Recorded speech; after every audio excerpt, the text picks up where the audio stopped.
এদিকে ঈদের চতুর্থ দিনেও রাজধানীর বিভিন্ন এলাকায় এখনও পড়ে রয়েছে কোরবানির পশুর হাটের বর্জ্য। এ নিয়ে আরও জানাতে রাজধানীর হাজারীবাগ রয়েছেন সহকর্মী তানজিন আক্তার। সরাসরি চলে যাচ্ছে সেখানে। তানজিন, আপনি কি দেখছেন? হাজারীবাগে পশুর হাটের বর্জ্য কি এখনো পুরোপুরি পরিষ্কার হয়েছে? সেখানকার অবস্থা কেমন দেখছেন? আর কোনো পরিচ্ছন্নতা কর্মীদের কি কোনো তৎপরতা দেখতে পাচ্ছেন আপনি?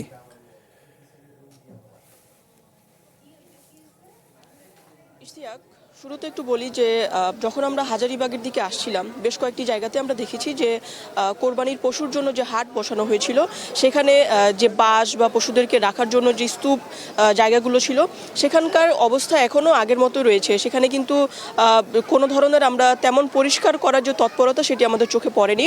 আমরা দেখেছিলাম যে গরুর যেই গোবর সেটিও পড়ে রয়েছে এবং একটি হাসপাতালের নিচে আমরা দেখেছি যে কোরবানির যে বর্জ্যের পাশাপাশি অন্যান্য যে ময়লা আবর্জনা সেগুলো কিন্তু একটা হাসপাতালে ঠিক নিচেই পড়ে রয়েছে। আমরা ওখানে সিটি কর্পোরেশনের একটি গাড়ি দেখেছিলাম, পরিচ্ছন্নতা কর্মীদেরকে দেখেছিলাম।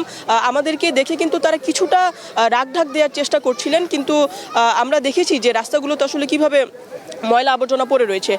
আরেকটি বিষয় যদি বলি যে এখন আমি যেখানে দাঁড়িয়েছি ঠিক আমার পেছনেই দেখতে পাবেন যে এখানে কিন্তু পশুর যে চামড়া সেই চামড়াগুলো ঠিক রাস্তার মধ্যে এখানে রাখা হয়েছে এবং বেশ কয়েকটি স্তূপে আমরা এখানে দেখতে পাচ্ছি। এই চামড়ার যে ব্যবসায়ী বা এই চামড়াগুলো যার আমরা এখানে তাকেও পেয়েছি। আমরা একটু তার সঙ্গে একটু কথা বলার চেষ্টা করব। এই চামড়াগুলো কি আপনার? জি জি।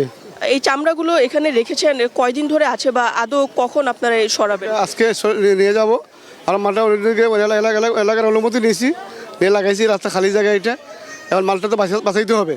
মালটা বাঁচানোর জন্য আমরা এখানে আসি, আজকে বিকালে নিয়ে যাবো। এটা কি আসলে এটা তো কাঁচা চামড়া, এখানে কি আদৌ রাখা যায় কি না? না না, রাখা যায় না। আজকে দিন হয়তো সমস্যা নেই, কোনো এলাকার মানুষের কোনো সমস্যা নেই।